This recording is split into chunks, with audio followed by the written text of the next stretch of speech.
damos por este maravilloso día que nos has concedido. Gracias porque podemos reunirnos en este lugar cómodo para abrir tu santo libro. Pedimos la presencia de tu Santo Espíritu en este lugar. Abre mentes y corazones para que podamos comprender y recibir el mensaje de verdad. Gracias te damos por escuchar nuestra oración, porque te lo imploramos en el nombre precioso de Cristo nuestro Salvador. Amén. En nuestro tema de hoy, en realidad vamos a estudiar 3 doctrinas de la Biblia, porque estas 3 doctrinas están estrechamente conectadas, interrelacionadas. Vamos a estudiar en cuanto al concepto bíblico del juicio, en cuanto a la segunda venida de Jesús y en cuanto a lo que ocurre cuando una persona muere. Ahora, hay diferentes conceptos en cuanto a lo que sucede con una persona cuando muere. Los materialistas, los ateos, dicen que sencillamente cuando una persona muere, vuelve a la tierra, se desintegra y se terminó todo. La mayoría de los cristianos hoy en día creen que cuando una persona muere, el cuerpo vuelve al polvo, pero el alma, si la persona fue buena, va al cielo. Y si la persona fue mala, va al infierno. Y si la persona fue medio mala, al purgatorio. Y si no había llegado a la edad de la razón, al limbo. Pero lo que nos interesa a nosotros en nuestro estudio esta noche no es lo que piensan los ateos, ni lo que piensa la mayoría de los cristianos. Lo que nos interesa es lo que enseña la santa palabra de Dios. Esa es nuestra autoridad. Ahora, para entender qué pasa cuando una persona muere, es necesario primero comprender el origen de la vida. No podemos entender qué es la muerte sin entender cómo comenzó la vida.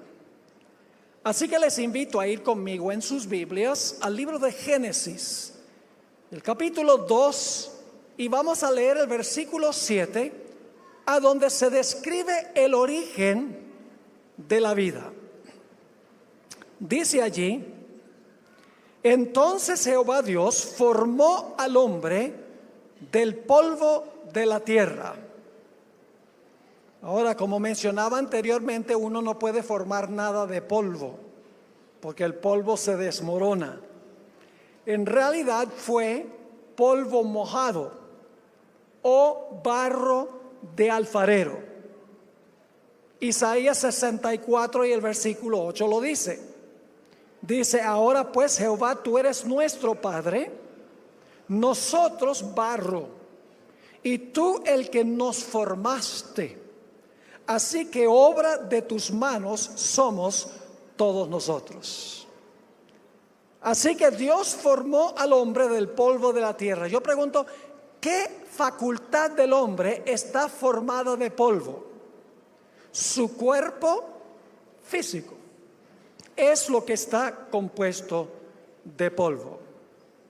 Y luego sigue diciendo el versículo: y sopló en su nariz. ¿Qué hacemos con la nariz? Respiramos. Dice: y sopló en su nariz aliento o espíritu de vida, y el hombre llegó a ser un alma viviente, o como dicen otras versiones, un ser viviente. La facultad física del hombre es su cuerpo material, con todos sus sistemas y sus órganos. Es decir, Dios formó a Adán con un cuerpo absolutamente perfecto, con todos sus sistemas circulatorio, respiratorio, etcétera. Y puso en ese cuerpo todos los diferentes órganos del cuerpo. Pero el problema es que después que Dios hizo el cuerpo con sus sistemas y con sus órganos, el cuerpo estaba sin vida. No dije que el cuerpo estaba muerto, porque no había muerte. El cuerpo estaba sin vida. Así que Dios dice que colocó en la nariz el aliento de vida, y cuando Dios hizo eso, ahora todos los sistemas del cuerpo comenzaron a funcionar. Y todos los órganos del cuerpo comenzaron a cumplir su función. Ahora, en la cabeza de ese primer ser y de todos sus descendientes, Dios colocó el cerebro, la capital del cuerpo. El cerebro es el que graba toda la información que entra por los 5 sentidos. Registra la información, la clasifica y la graba indeleblemente en ese órgano, el cerebro. Ahora, cuando Adán tomó su primer respiro, Adán no tenía biografía. Adán no tenía una identidad personal. No tenía, por así decirlo, una biografía, porque no existía antes. Así que Adán, ahora que recibe el aliento de vida, comienza a escribir su historia, comienza a escribir su biografía. ¿Creen ustedes que Adán era un personaje bastante distinto cuando murió de 930 años que el día que Dios lo creó? Muy distinto. Porque cuando Adán murió, tenía en su cerebro 930 años de biografía, grabado allí en el transcurso de su vida.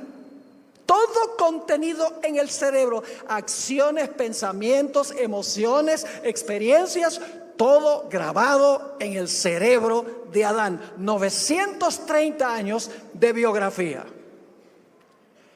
Ahora preguntémonos, ¿qué pasó cuando Adán murió? Vamos a Eclesiastés 12 y el versículo 7. Eclesiastés 12 y el versículo 7 nos habla del proceso contrario de la vida. Ahora vamos a ver qué dice la Biblia en cuanto a la muerte. Dice en Eclesiastés 12:7: y el polvo, ¿qué cosa? Vuelva a la tierra como era, y el espíritu o el aliento, ¿qué? Vuelva a Dios que lo dio. Así que, ¿qué sucedió cuando Adán murió?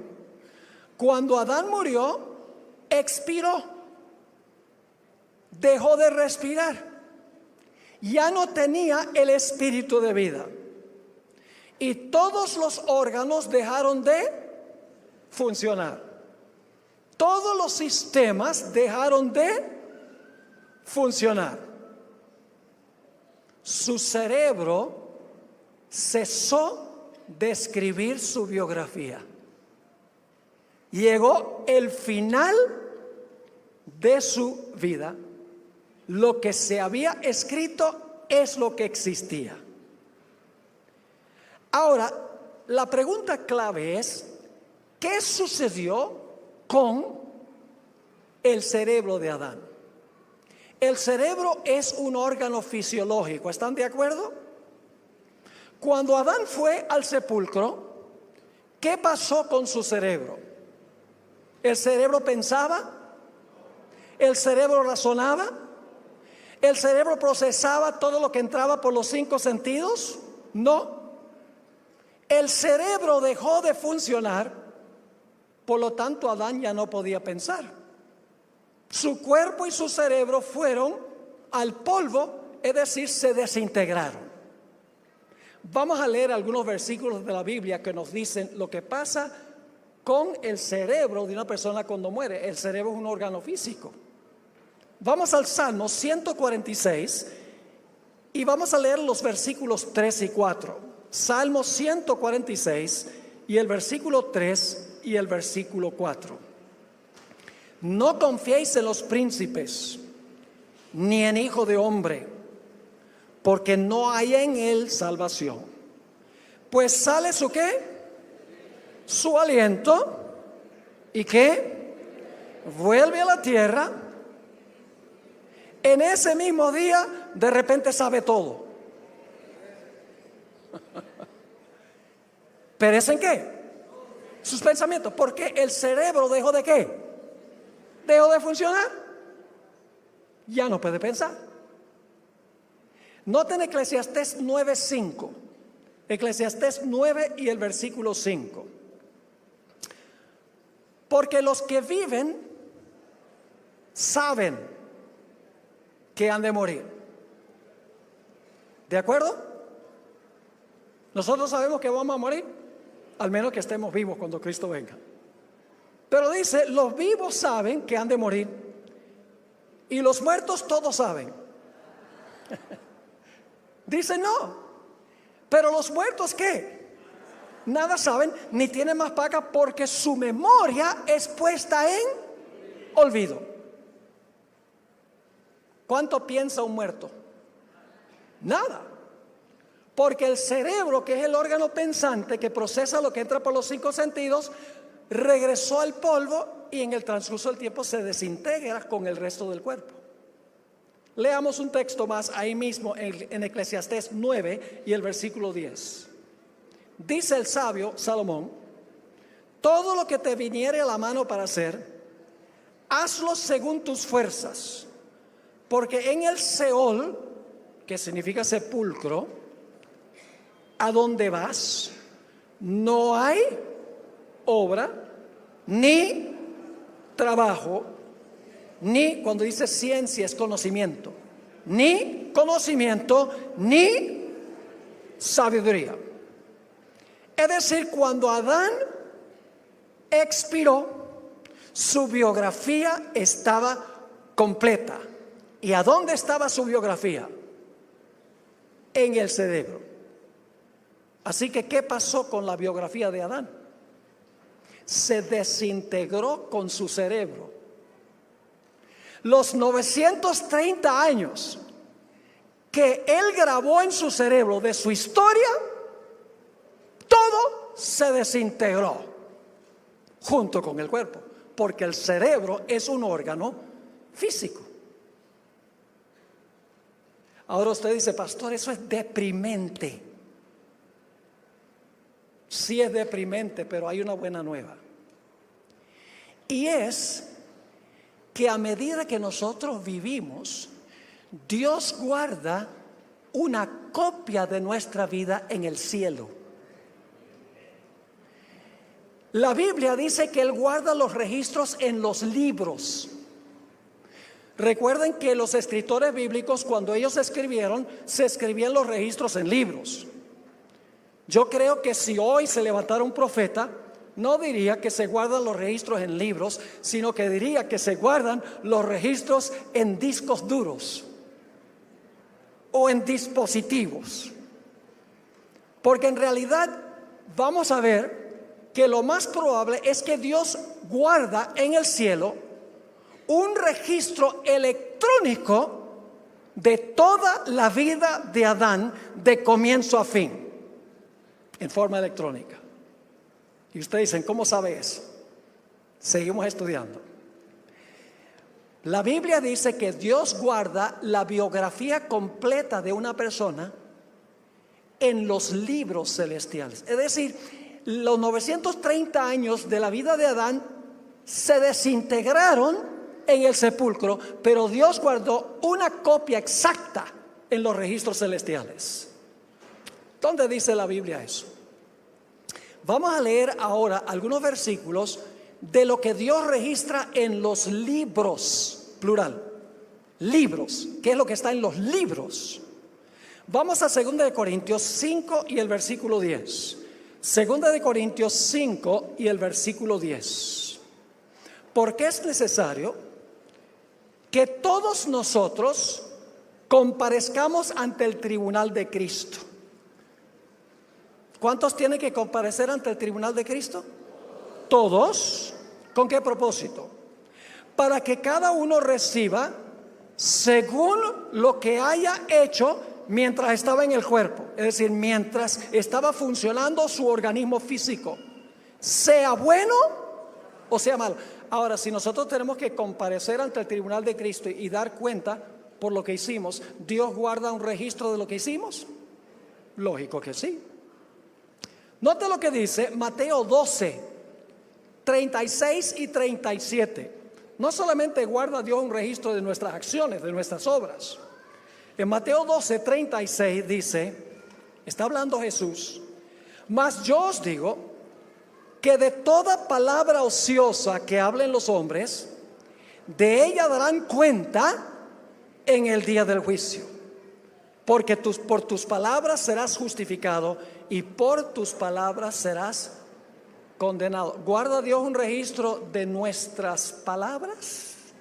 Sí, tendremos que rendir cuenta por nuestras palabras, según dijo el mismo Jesús.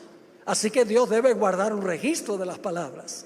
Guarda un registro de las acciones de nuestra vida. ¿Creen que Dios también guarda un registro de nuestros secretos? Sí. Note lo que dice Eclesiastés 12 y el versículo 12, 13 y 14. Eclesiastés 12, 13 y 14.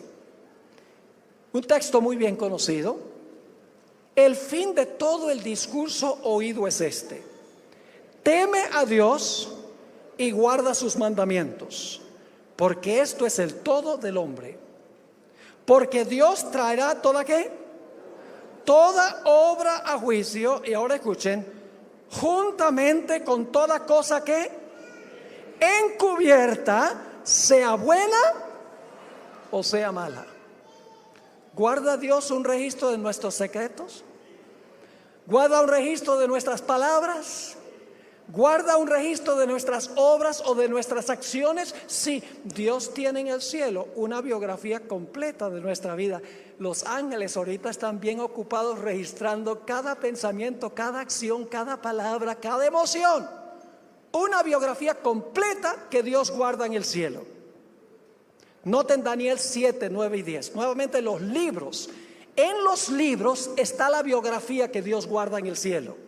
Daniel 7, 9 y 10.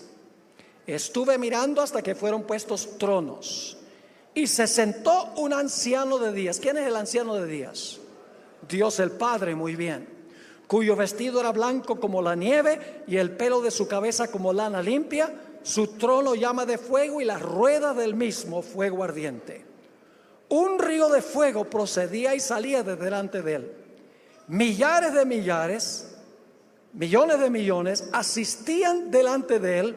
El juez se sentó y ¿qué? Y los libros se abrieron. ¿Viene un momento en que se van a abrir los registros de la vida de cada persona? Sí. Ahora, si Dios va a traer a luz nuestras palabras, nuestras obras y nuestros secretos, ¿debe ser que Dios guarda un registro de todo eso en el cielo? Lógicamente que sí, Dios lo guarda allá. ¿Y por qué lo guarda? Porque Él sabe que cuando nosotros morimos, el registro biográfico que tenemos en el cerebro se desintegra. Así que Dios guarda un respaldo en el cielo. Es decir, los libros, plural, contienen la biografía. Pero la Biblia también habla del libro en singular. ¿Qué es lo que contiene el libro singular? Vamos a leer algunos versículos. Filipenses 4 y el versículo 3. Filipenses el capítulo 4 y el versículo 3. Aquí el apóstol Pablo está hablando de algunos de sus colaboradores en la predicación del evangelio. y escribió lo siguiente: asimismo te ruego, también a ti, compañero fiel, que ayudes a estas que combatieron juntamente conmigo en el Evangelio, con Clemente también, y los demás colaboradores míos, cuyos ¿qué? Nombres están escritos en el libro de la vida. ¿Qué contiene el libro? Nombres. Noten Apocalipsis 3:5. Apocalipsis 3 y el versículo 5. Este es un versículo muy bien conocido. Dice: el que venciere será vestido de vestiduras blancas, y no borraré su ¿qué? Su nombre del libro de la vida, y confesaré su nombre delante de mi Padre y delante de sus ángeles. ¿Qué contiene el libro singular? Nombres. Noten Apocalipsis 13:8. Apocalipsis 13 y el versículo 8. Está hablando de los que al final de la historia adoran a la bestia. Dice allí: y la adoraron todos los moradores de la tierra, cuyos nombres no están escritos en el libro de la vida del Cordero, que fue inmolado desde el principio del mundo. Nuevamente, el libro contiene ¿qué? Nombres. Vamos a Éxodo 32. El Antiguo Testamento concuerda con esto.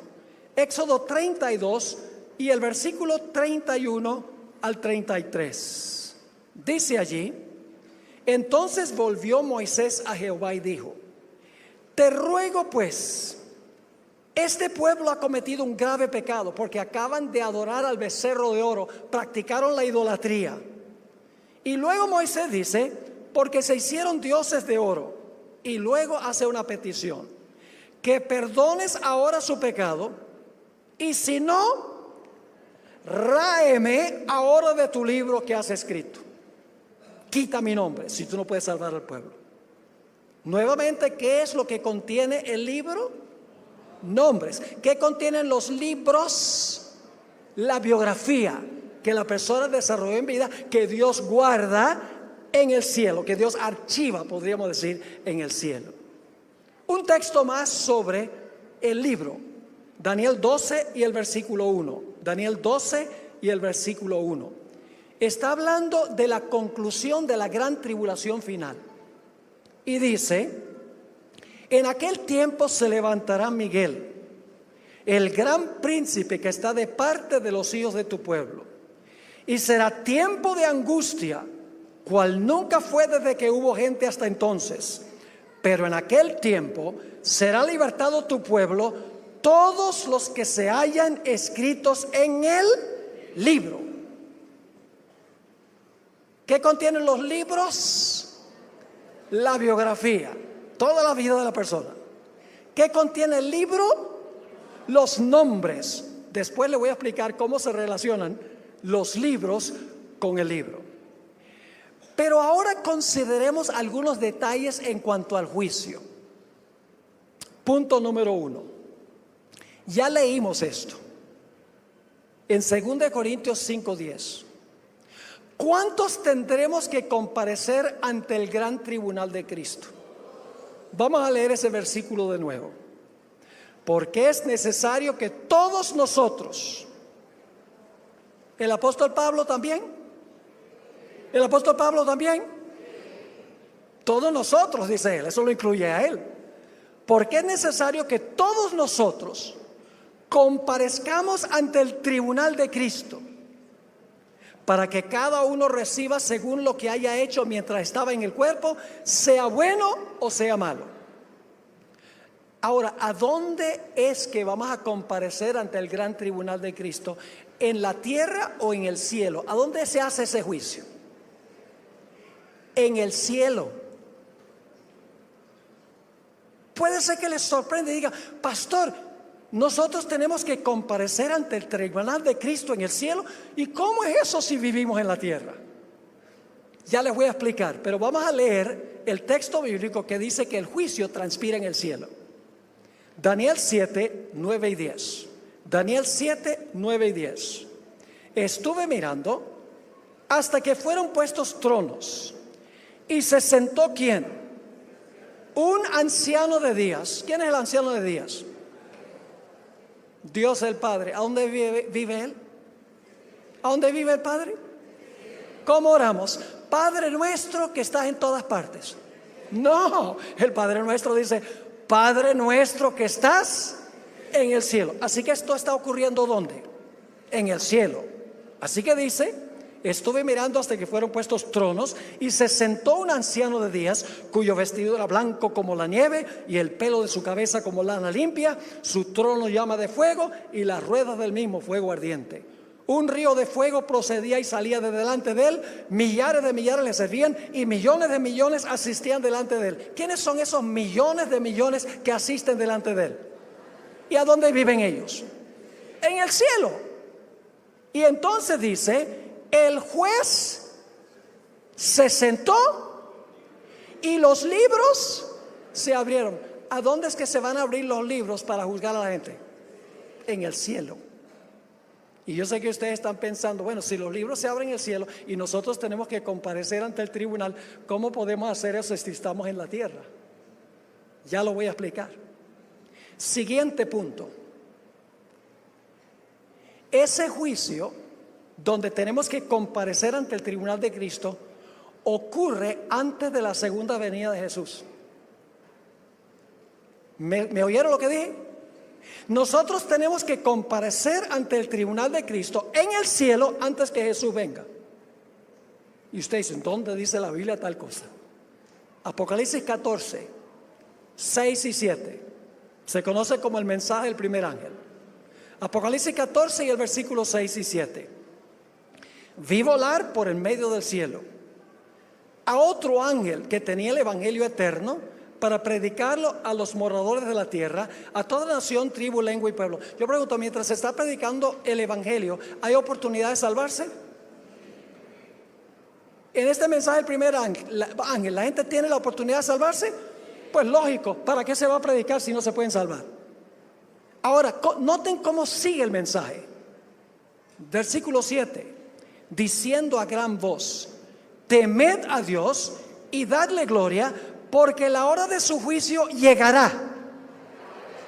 No, dice la hora de su juicio ha llegado. Yo pregunto, ¿el juicio transpira mientras se está predicando el evangelio?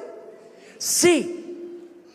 Es decir, el juicio se hace mientras el evangelio se está predicando. Así que todos tienen que comparecer. El juicio ocurre en el cielo y ocurre antes de la segunda venida de Jesús. Ahora escuchen lo que voy a decir. La vasta mayoría de las iglesias en el mundo no entienden lo que estamos estudiando esta noche. Porque ellos creen que el juicio ocurre cuando una persona se muere. Porque si una persona se va al cielo cuando se murió, ya fue juzgado. Si va al infierno, ya fue juzgado cuando se murió. Y algunas iglesias, muchas de ellas creen que la persona va a ser juzgada cuando Cristo venga por segunda vez. Y no pueden entender que los casos de todos se van a examinar en el cielo antes de la segunda venida y que nosotros vamos a comparecer allá, escuchen bien, no en persona, sino a través de lo que está escrito en los libros. ¿Están conmigo o no están conmigo? Ahora yo pregunto, ¿cuándo es que Cristo trae su recompensa? Yo pregunto, ¿durante el juicio se determina qué recompensa va a recibir la persona? Si se va a salvar o se va a perder. ¿El juicio revela eso? ¿Cómo no? Noten lo que dice Mateo 16, 27. Mateo 16 y el versículo 27. Porque el Hijo del Hombre vendrá en la gloria de su Padre con sus ángeles.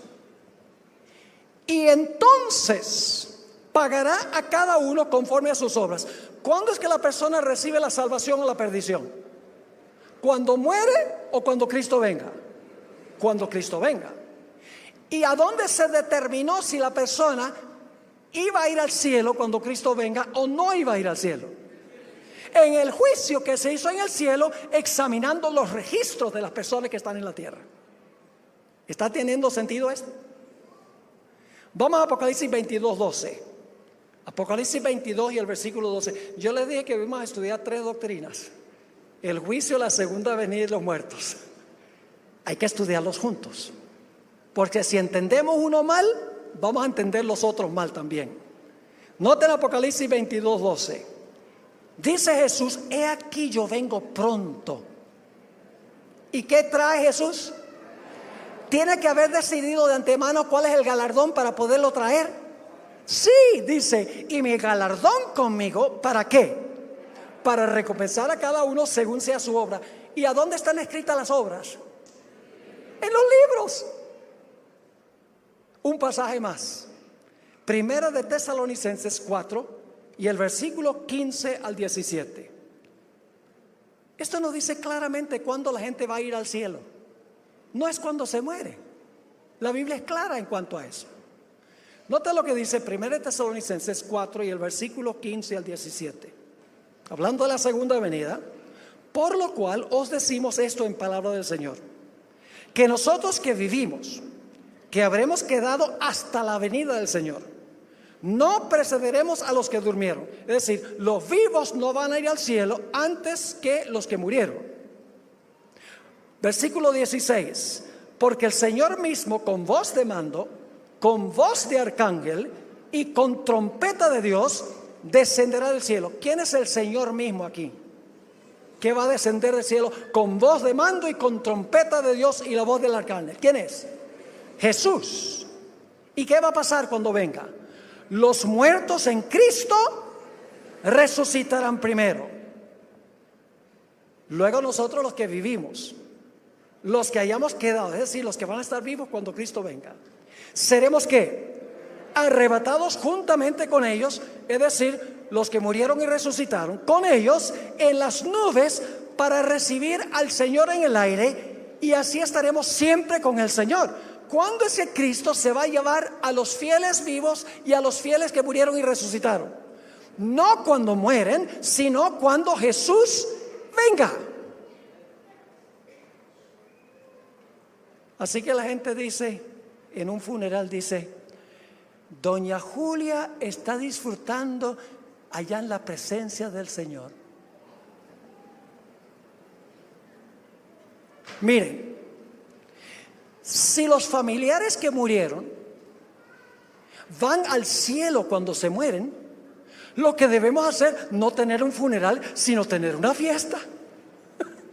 Porque ya no tienen que estar en esta tierra de sufrimiento y clamor y dolor. Hay que hacer una fiesta. Está en el cielo disfrutando de la gloria. ¿Para qué llorar si pensamos que están en el cielo? La Biblia nunca enseña que la gente va directo al cielo cuando se muere. ¿Vamos bien? Ahora volvamos al caso de Adán. Quiero leerles una cita que se encuentra en ese maravilloso libro, El conflicto de los siglos. Página 537. A medida que los libros de registro se van abriendo en el juicio, las vidas de todos los que hayan creído en Jesús pasan ante Dios para ser examinadas por Él. Empezando con los que vivieron primero en la tierra. ¿Quién sería el que vivió primero en la tierra? Adán. Comenzándolo con los que vivieron primero en la tierra, nuestro abogado presenta los casos de cada generación sucesiva, es decir, se hace en orden cronológico. Gracias a Dios que no en orden alfabético, porque mi apellido empieza por B. Así que dice, nuestro abogado presenta los casos de cada generación sucesiva y termina con ¿quiénes? Los últimos en ser juzgados son los que van a estar vivos y van a pasar por lo que la Biblia llama el tiempo de angustia. Ahora, no tengo tiempo de comprobar esto, pero ese juicio celestial comenzó en el año 1844. Ese es un tema para otro tiempo. Si quieren pueden ir a nuestra página de nuestro ministerio. Escribí un manual que se llama La razón de nuestro existir, a donde analizo el asunto de la fecha cuando comenzó el juicio celestial. Ahora yo pregunto, ¿A dónde estaba Adán, el primero en ser juzgado, en 1844? Muerto y desintegrado. ¿De acuerdo? Vamos a Juan 5, 28 y 29. Juan 5, 28 y 29. Aquí Jesús dice a dónde va la gente cuando se muere. ¿A dónde estaba Adán cuando comenzó el juicio? Dice: no os maravilléis de esto, porque vendrá la hora cuando todos los que están, ¿dónde? En los sepulcros oirán su voz. Y los que hicieron lo bueno saldrán a resurrección de vida, mas los que hicieron lo malo a resurrección de condenación. ¿Cuándo es que son condenados los impíos? ¿Cuando mueren o cuando Cristo venga? Cuando Cristo venga. ¿Cuándo es que los justos reciben su recompensa? ¿Cuando mueren o cuando Cristo venga? Cuando Cristo venga. La Biblia es muy clara en cuanto a eso. Ahora, yo sé que ustedes están pensando: bueno, Pastor Bor, si Adán fue el primero en ser juzgado en 1844 y él estaba en el sepulcro desintegrado, ¿cómo es posible que él pudo comparecer ante el tribunal de Cristo para ser el primer personaje en ser juzgado? La respuesta es muy sencilla, y es que compareció ante el tribunal de Cristo a través de lo que estaba escrito en los libros. Es decir, se examina su biografía que Dios guardó en el cielo. Ahora quiero que noten algo muy interesante. Hemos dicho que el espíritu es la respiración de la persona, pero el espíritu es más que la respiración. En realidad, a medida que una persona vive y respira y procesa, podríamos decir que el espíritu de esa persona se personaliza. Ahora ustedes dicen: ¿qué significa eso? Vamos a leer 3 textos del Nuevo Testamento. Lucas 8, 52 al 56. Lucas 8, 52 al 56. Una niña murió. Sus padres estaban tristes. Y dice allí en el versículo 52: y lloraban todos y hacían lamentación por ella. Pero él dijo: no lloréis, no está muerta, sino que duerme. Y se burlaban de él sabiendo que estaba muerta. Mas él, tomándola de la mano, clamó diciendo: muchacha, levántate. Ahora a veces me fallan los ojos cuando leo, así que me corrigen si leo mal. Entonces el espíritu volvió. No, su espíritu volvió. No el espíritu, su espíritu volvió. E inmediatamente se levantó y él mandó que se le diese de comer. Cuando se murió con hambre. ¿Qué le fue devuelto a esta niña? Su identidad personal, que Dios había guardado ¿dónde? En los libros celestiales. Yo pregunto: ¿reconoció a sus padres? ¿Sabía que había estado enferma? ¿Cómo no? Empezó a donde dejó cuando murió. Vamos a otro texto. El martirio de Esteban. Hechos 7, 57 al 60. Hechos 7, 57 al 60. Aquí está describiendo la turba que apedreó a Esteban y dice lo siguiente: entonces ellos, dando grandes voces, se taparon los oídos y arremetieron a una contra él, y echándole fuera de la ciudad le apedrearon. Y los testigos pusieron sus ropas a los pies de un joven que se llamaba Saulo. A él volveremos más adelante. Y apedreaban a Esteban mientras él invocaba y decía: Señor Jesús, recibe el espíritu. Mi espíritu, está diciendo él. Recibe mi espíritu. Y puesto de rodillas, clamó a gran voz: Señor, no les tomes en cuenta este pecado. Y habiendo dicho esto, durmió. Vamos al tercer ejemplo. Lucas 23, 46. Lucas el capítulo 23 y el versículo 46. Aquí está hablando de Jesús. Entonces Jesús, clamando a gran voz, dijo: Padre, en tus manos encomiendo el Espíritu. No, Jesús está diciendo: en tus manos encomiendo mi existencia, encomiendo tus manos quién soy yo, porque Padre, tú has prometido que me vas a llamar del sepulcro al tercer día. Así que Jesús dice: en tus manos encomiendo mi espíritu. Y habiendo dicho esto, que expiró.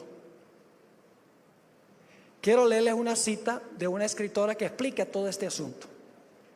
Nuestra identidad personal será preservada en la resurrección. ¿Vamos a recibir nuestra propia identidad en la resurrección? ¿Esteban Bor va a ser Esteban Bor? ¿Jorge Sánchez va a ser Jorge Sánchez? ¿O Jorge Sánchez va a ser Esteban Bor y Esteban Bor Jorge Sánchez? Dios lo libre a él.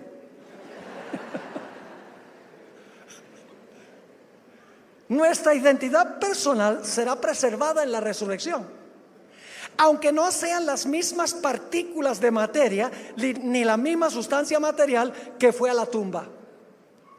Dios no necesita recuperar cada partícula de materia para devolvernos el cuerpo, porque va a ser un material mucho más fino. Sigue escribiendo: las maravillosas obras de Dios son un misterio para el hombre. El espíritu, que es el carácter del hombre, vuelve a Dios y allí es preservado. El carácter es la identidad de la persona. Sigue escribiendo: en la resurrección cada hombre tendrá su propio carácter. A su debido tiempo Dios llamará a los muertos, dándoles de nuevo el aliento de vida y ordenando los huesos secos que vivan. Saldrá la misma forma, pero estará libre de la enfermedad y de todo defecto. ¡Ah, gloria a Dios! No más diabetes, no más cojos, no más ciegos, no más mudos, no más enfermos, no más médicos. Se van a quedar sin trabajo los médicos. Pero los pastores no, porque vamos a proclamar las maravillas de la salvación.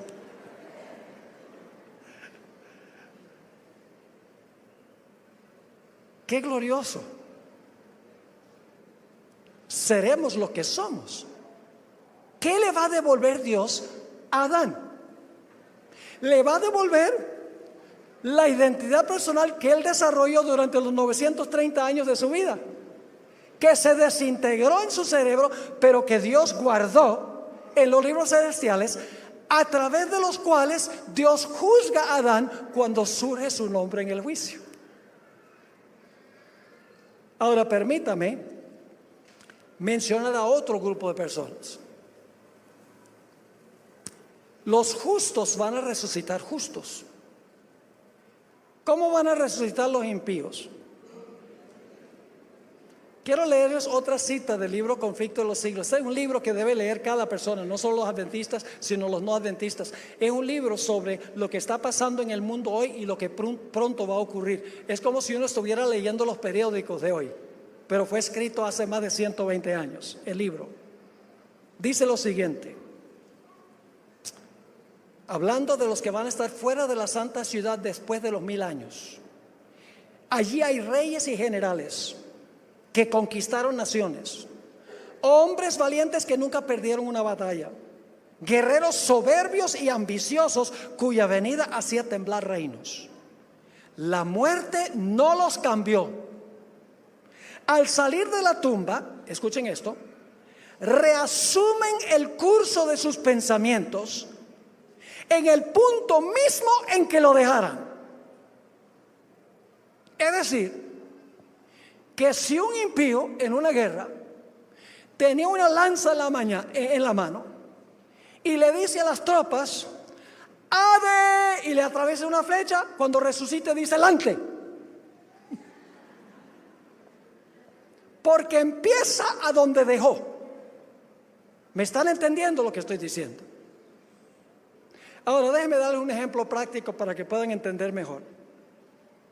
¿Han visto ustedes esa pequeña película que sacaron de la muerte del presidente John Kennedy? ¿Lo han visto? Como la limusina está dando la vuelta a la esquina, baja por la calle Elm, y entonces viene el disparo, los disparos, la cabeza de Kennedy echa para atrás y Jackie se salta atrás para tratar de ayudarlo. ¿Han visto esa peliculita cortica? Ahora yo pregunto, cuando ustedes ven esa película, ¿Kennedy está vivo o está muerto?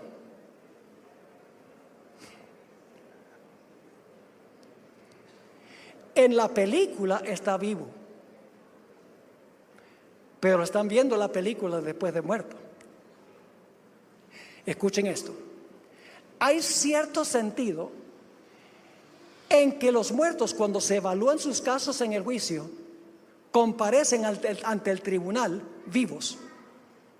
Y usted dice, ¿en qué sentido? En el sentido de que el registro de sus vidas se hizo mientras estaban vivos.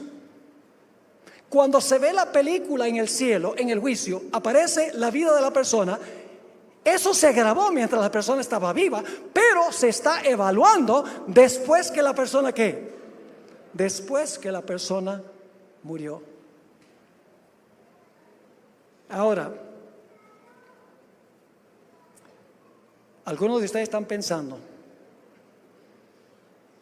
pastor, hay algunas cosas que yo no quiero que Dios me devuelva. ¿Cuántos aquí tienen cosas en su biografía que les gustaría que cuando Cristo venga no les devuelva esas partes de la biografía? Levante la mano.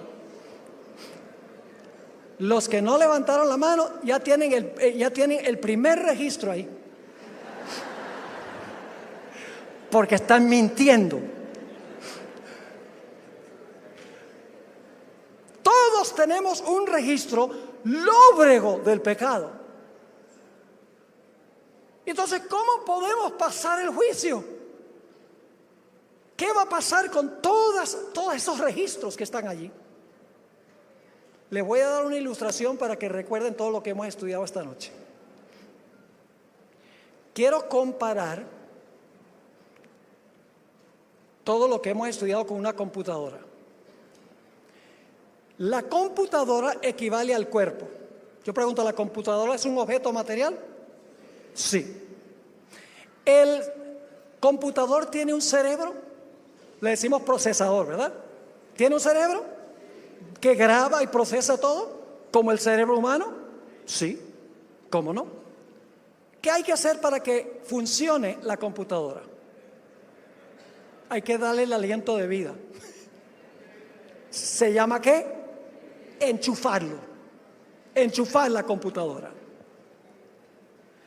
Ahora, si usted compra una computadora hoy, ¿es la misma computadora en un año? No. ¿Por qué? Porque usted le ha metido mucha información y ahora es su computadora personal. Ha cobrado la identidad que usted le ha metido a la computadora. Ahora, supongamos que Dios no lo quiera, se incendie su casa. Gracias a Dios no hay nadie en la casa. Y el incendio derrite completamente la computadora. ¿Qué pasó con la identidad personal, por así decirlo, de la computadora? Lo mismo que cuando una persona muere, se desintegró. Pero ¿saben lo que hace la gente inteligente? Por eso guarda un respaldo. La electrónica nos ayuda a entender todo este asunto. Dios fue el que inventó la electrónica, no el hombre. Ahora yo pregunto, si la computadora se destruye y ustedes hicieron un respaldo de todo lo que está en la computadora, ustedes pueden ir al almacén y comparar una computadora mucho más poderosa y meterle la misma identidad que tenía la primera. Sí. Pero ¿saben que pueden hacer algo antes de eso? Hay una tecla que se llama borrar. Si usted no quiere que toda la información vaya a la nueva computadora, usted puede borrar, borrar, borrar, borrar. ¿Saben que eso es lo que hace Dios en el juicio? Dios sabe que nosotros vamos a morir, al menos que estemos entre ese grupo que va a pasar por la gran tribulación. Y por lo tanto Dios dice, yo sé que la computadora se va a desintegrar, así que yo voy a guardar un registro en el cielo. Pero aquí viene la buena nueva. Cuando aparece nuestro registro en el juicio, después que hemos muerto, a través de los libros, se ven todos los pecados que cometimos. Pero al lado de los pecados está escrito, perdonado por la sangre. Y el gran jurado celestial está presenciando el registro de todos los pecados, sí, pero de los cuales la gente se arrepintió, los confesó.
Confió en la justicia de Cristo Jesús. Y entonces Dios le dice al jurado celestial, ¿qué pasa con esta persona? Y el jurado celestial dice, usa la tecla de borrar, y todos los pecados serán borrados del registro, y lo único que nos devolverá Dios es todo lo bueno. Yo pregunto, ¿es esa una buena nueva? Óigame si es una buena nueva. Ahora quiero terminar. ¿Han entendido lo que estudiamos? No es complicado. No necesita uno ser matemático ni científico para entenderlo. La Biblia es sencilla. Quiero terminar refiriéndome a un hombre que era bien malo. Se llamaba Saulo de Tarso. Ahora quiero que ustedes recuerden lo que pasó con Saulo de Tarso.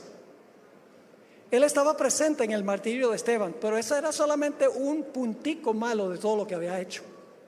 Note lo que dice en Hechos, el capítulo 26 y el versículo 9 al 11. Aquí el apóstol Pablo, Saulo se llamaba, cuenta su vida pasada. Hechos 26 y el versículo 9.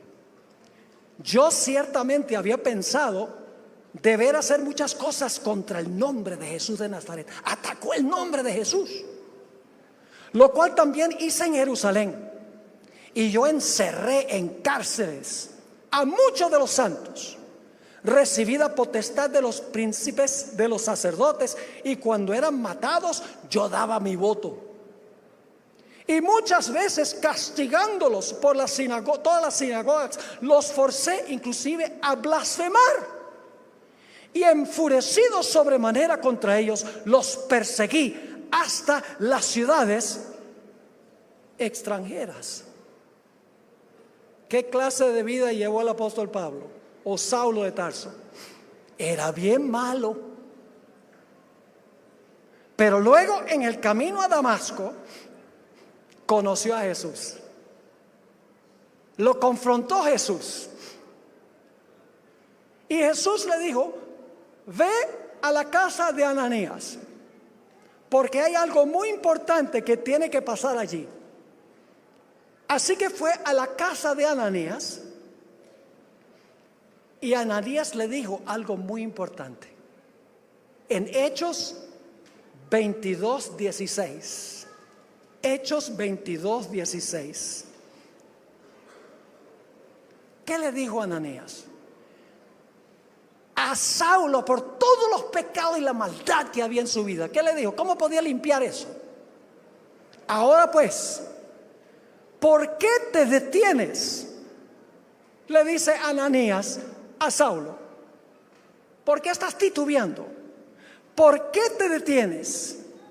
Levántate y ¿qué? Y bautízate. ¿Y qué hace el bautismo? Y lava tus pecados invocando su nombre. ¿Qué pasó con toda la lóbrega historia de Saulo de Tarso cuando se encontró con Jesús y se bautizó, lavando todo su pasado lóbrego y terrible? ¿Qué pasó? Todo su pasado Dios lo perdonó. Por eso Pedro dijo en el día del Pentecostés a 3,000 personas: arrepiéntanse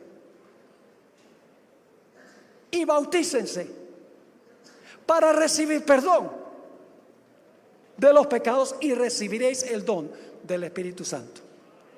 Es en el bautismo que se borró todo el registro terrible de Saulo de Tarso. Se colocó perdón al lado de todos esos pecados. ¡Qué glorioso! Y yo no creo que haya nadie aquí tan malo como fue Saulo. Y Cristo puede hacer lo mismo por ti que lo que hizo por Saulo. ¿Saben lo que yo quiero ver algún día? Yo quiero ver el encuentro entre Saulo y Esteban. Yo pregunto, ¿Saulo se va a salvar? Sí, pueden leer, no tenemos tiempo, pero en 2 de Timoteo 4, 6 al 8, él dice que Jesús le ha preparado una corona y a todos los que aman su venida. Saulo se va a salvar. ¿Se va a salvar Esteban? Sí, digo, en tus manos encomiendo mi espíritu. Los dos se van a salvar. Ahora imagínense, me emociona nada más contar esto. Esteban no sabe que Saulo se convirtió. Así que ahora la Nueva Jerusalén viene caminando de una dirección, Saulo de Tarso, y de la otra dirección viene Esteban. Y Esteban,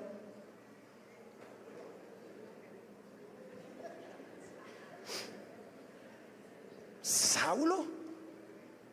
Canalla. No, eso no es lo que le va a decir. Saulo, ¿te salvaste, Saulo? Sí, Esteban. ¿Sabe cuándo me salvé? Yo sabía que tú eras de Dios.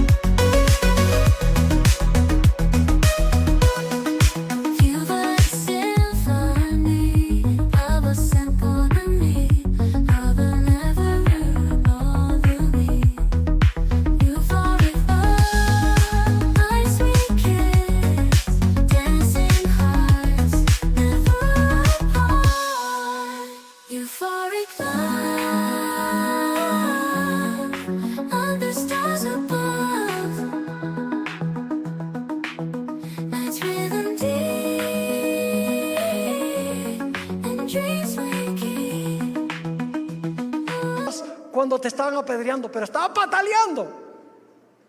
Y me imagino el abrazo que le dará Esteban a Saulo, porque su martirio trajo al evangelio al más grande apóstol de la historia de la iglesia cristiana. Gloria a Dios.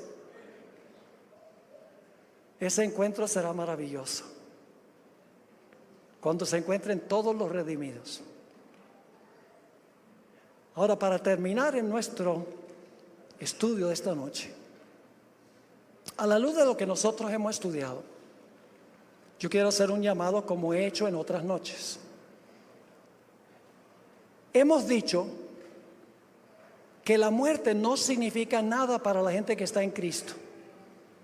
Y llegamos a estar en Cristo en el momento cuando nos bautizamos y lavamos todos nuestros pecados. Quedan sepultados en las aguas del bautismo. Lo vimos en el caso de Saulo. Sucede con toda persona que recibe a Cristo Jesús. Oremos. Padre Celestial, gracias te damos, porque a pesar de que somos pecadores, nos has dado un camino de escape. Oh Padre, gracias porque no nos dejaste en este mundo para perecer. Gracias por enviar a tu querido Hijo Cristo Jesús para vivir una vida perfecta y morir con nuestra carga de pecado, para que nosotros podamos ser hallados justos en Él. Te doy gracias, Señor, por este lindo grupo que respondió a tu llamado. Algunos en la cancha, otros en el auditorio, algunos que están viendo por el internet. Te ruego, Señor, que bendigas a cada una de estas personas, que ninguno se pierda, que cada uno finalmente confirme su decisión a través del bautismo. Te ruego también, Señor, que tú bendigas a las personas que están aquí que no se colocaron de pie. Deben hacerlo, pero hay algo que lo impide. Antes que termine las conferencias, te ruego, Señor, que tú compunjas a estas personas para que tomen su decisión para Jesús. Gracias te damos, Señor, por haber estado con nosotros y por escuchar y responder esta oración, porque te lo imploramos en ese nombre que es sobre todo nombre, el nombre dulce y maravilloso de Cristo Jesús. Amén.